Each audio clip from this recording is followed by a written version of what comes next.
अस्सलाम वालेकुम। कैसे हैं आप सब लोग? अल्लाह से अच्छी उम्मीदें अच्छे होंगे, इसलिए कि सारी दुआएं आपके लिए हमेशा रहती हैं। जो कुछ मैं अपने लिए मांगती हूँ, जिन्होंने मुझे लाइक सब्सक्राइब किया है, वो सब उनके लिए भी मांगती हूँ।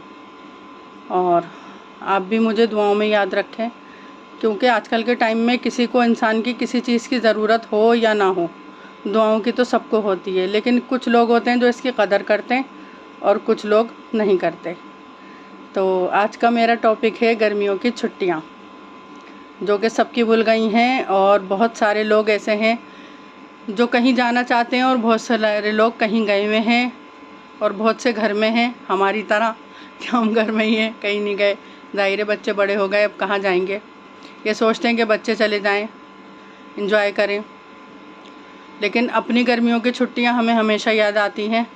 हालांकि मेरी ननियाल यहाँ नहीं है, दूर की है, लेकिन फिर भी मैं यहाँ अपने घर में याद आते हैं कि हम छत पे जाते थे। हमारी दादी की और हमारी छत इक्वल थी, तो छिड़काव करते थे, शाम से चले जाते थे। ठंडी ठंडी हवा चलती थी, ना पंखे की ज़रूरत पड़ती थी ना कूलर की। बस ये होता था बस धूप जल जाए, 5 साढ़े 5 बजे धूप चली गई, अब छिड़काव कर लो, 1 6 साढ़े 6 तक कर लो, अब ठंडी छत हो गई तो आराम से चादर बिछा के उसके ऊपर लेट जाओ।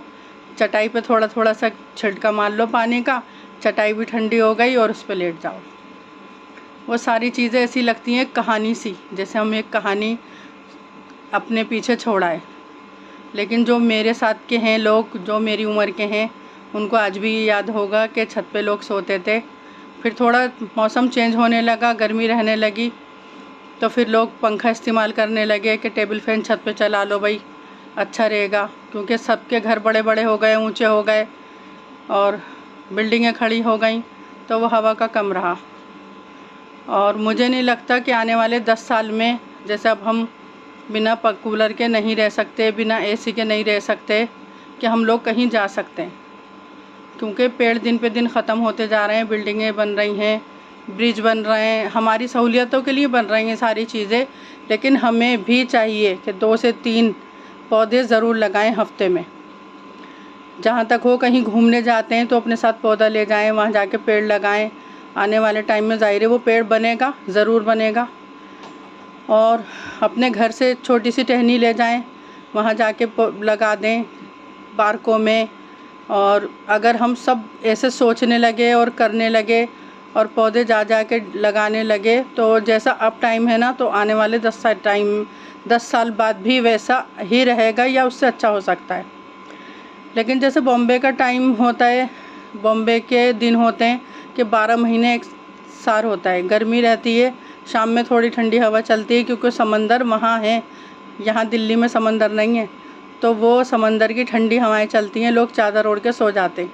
लेकिन हम लोग चादर ओढ़ के भी नहीं सो सकते एसी में रहने के बावजूद। अगर इसी तरह से हमारे घरों में गर्मियाँ रहीं और हम ये नहीं देखा हमने कि किस तरह से मौसम अच्छा रहेगा और क्या हमें करना चाहिए। सारी चीज़ें सरकार पे ना छोड़ेंगे, सरकार पौधे उगाएगी, सरकार पेड़ उगाएगी, हमारी भी जिम्मेदारी बनती है, क्योंकि हम इस दुनिया में रहते हैं। आसपास को हमें भी पॉल्यूशन वाली ज़िंदगी नहीं जीनी, खुली हवा में हमारे बच्चे भी सांस लें, सब कुछ अच्छा करें।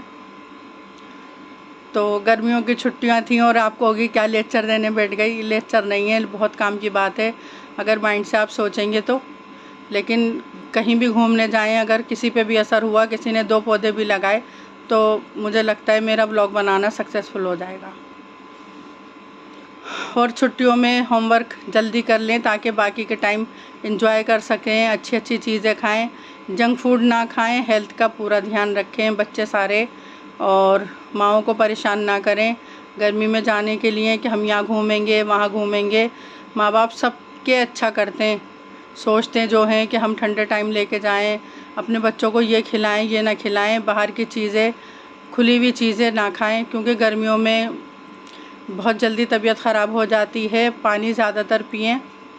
और इसके लिए तो मैं एक और व्लॉग बनाऊंगी कि कैसी अपनी डाइट को फॉलो रखना है गर्मियों में। और मैं इंशाल्लाह पूरी डाइट को फॉलो रखती हूँ। और दुआओं में मुझे भी याद रखें। नए ब्लॉग के साथ फिर आएगी आपकी शमीम आपके पास। तब तक के लिए अल्लाह हाफिज़।